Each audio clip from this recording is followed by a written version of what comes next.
بالله من الشيطان الرجيم بسم الله الرحمن الرحيم واذكر في الكتاب ابراہیم انه كان صدیقا نبیا۔ الحمدللہ قربانی کے دن چل رہے ہیں۔ مسلمانوں نے اپنی اپنی استعداد اور طاقت کے مطابق اللہ کے نام پر جانوروں کو ذبح کیا ہے۔ اللہ تبارک و تعالیٰ سب کی قربانیوں کو قبول فرمائے۔ حدیث میں آتا ہے کہ کل قیامت کے میدان میں یہ سینگ، بال، کھر وغیرہ اس سب کے سب حاضر کیے جائیں گے اور اعمال نامے میں تولے جائیں گے۔ اس لیے بہت بڑی خوش قسمتی کی بات ہے میرے بھائیوں۔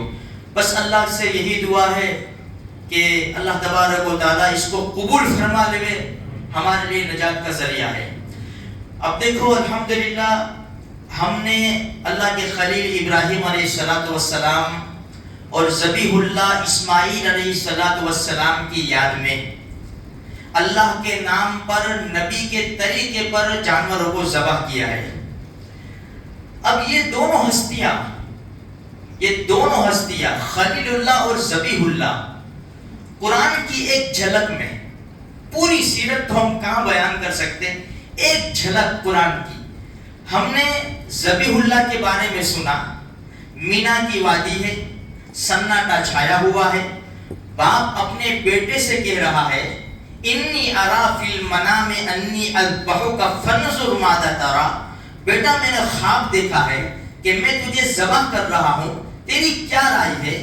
13 سال کا بیٹا، یہ سبق لینا ہے، 13 سال کا بیٹا کیا جواباً عرض کر رہا ہے، یا ابت افعل ما تؤمر، ابا جان جس بات کا اللہ نے آپ کو حکم دیا ہے کر گزریے۔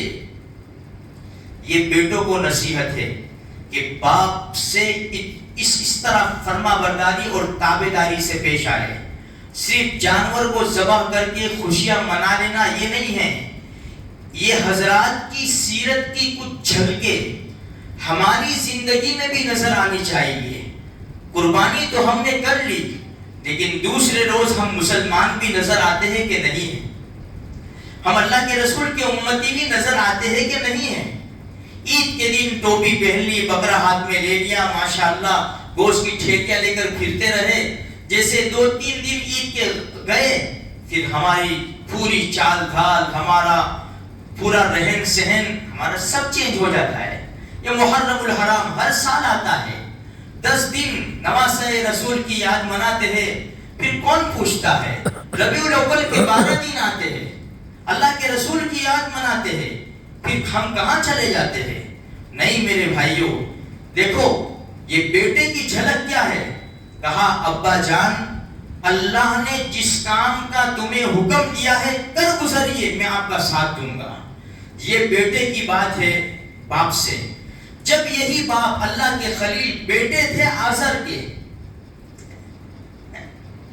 اچھا یہاں جو سورہ بارے میں نے پہلی رکعت میں پڑھا، اللہ نے قصہ کیسے شروع کیا؟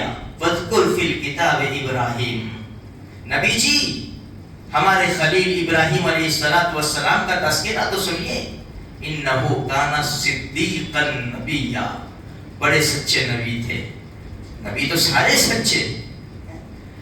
اِذْ قَالَ لِأَبِيهِ يَا أَبَتِ، ہم نے سنا ہے بت گر، جہاں بت بنائے جاتے تھے وہاں پیدا کر دیے گئے، ہوش میں آئے، ہوش سنبھالا، باپ سے باپ کو دیکھا کہ ایسی چیز کی عبادت کرتے ہیں، نہ سن سکتے ہیں، نہ دیکھ سکتے ہیں، نہ نفع کے مالک ہے، نہ نقصان کے مالک ہے، فوراً بڑی محبت سے، پیار سے یہ بیٹوں کو نصیحت ہے کہ جب تمہیں کوئی استعداد ملے، کوئی مرتبہ ملے، کوئی عہدہ ملے، تم اپنے پاؤں کے اوپر کھڑے ہو جاؤ، اور تمہارا باپ کمزور ہو جائے، آستینے مت چڑھانا، خبردار۔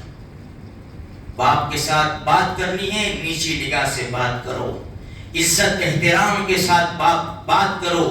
یہاں اللہ کے خلیل اور وہاں باپ کافر، اور کافر بھی سخت درجے کا کافر، لیکن اللہ کے خلیل پیغام کیسے دے رہے؟ یا ابتی، ابا جان، اے میرے پیارے ابا جان، ایسی چیز کی کیوں عبادت کرتے ہو تم، نہ سن سکتی ہے نہ دیکھ سکتی ہے۔ ابا جان مجھے ڈر ہے، انی اخاف ان یمسک عذاب من الرحمن، ابا جان اگر آپ ایسا کرو گے مجھے ڈر ہے، خوف ہے، اللہ کا عذاب آپ کو گھیر لے گا، آپ شیطان کی طرف والے ہو جاؤں گے۔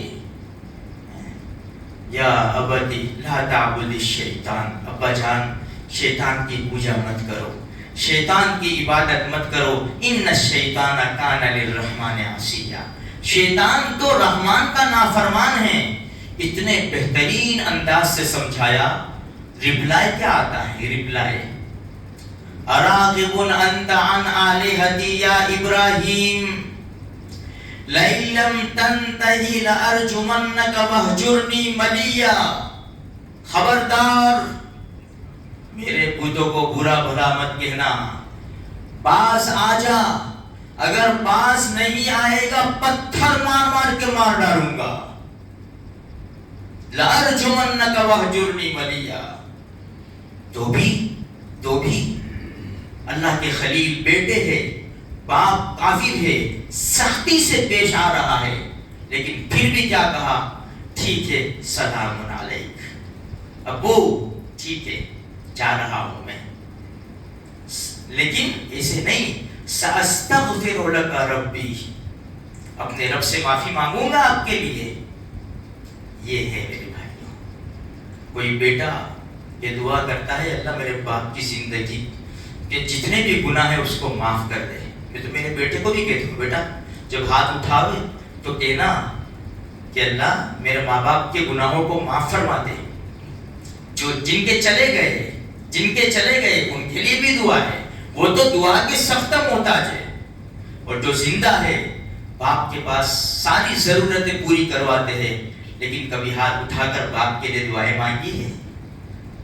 یہاں دیکھو یہ اصل یہ ہے، جانور کو ذبح کر کے اپنا قصہ ختم نہیں کر دینا۔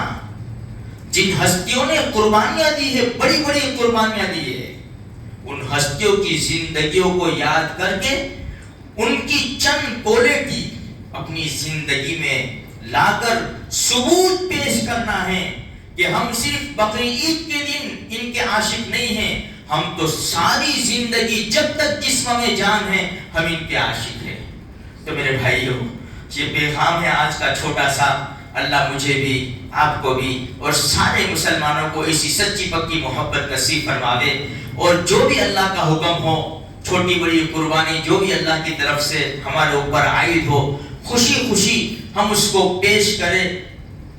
اللہ پاک ہمیں ایسی توفیق نصیب فرماوے، اور اللہ سے دعا ہے ہم نالائق لوگ ہیں، ظالم ہے، جابر ہے، قصوروار ہے، ضعیف ہے، کمزور ہے، اقراری مجرم ہے، ہم تو اقراری مجرم ہیں، ہم اے اللہ ہم حساب نہیں دے سکتے، بس تو اپنے فضل سے دنیا میں بھی ہمارے ساتھ بھلائی کا معاملہ فرما، اور آخرت میں بھی ہمارے ساتھ اللہ پاک بھلائی کا معاملہ فرما۔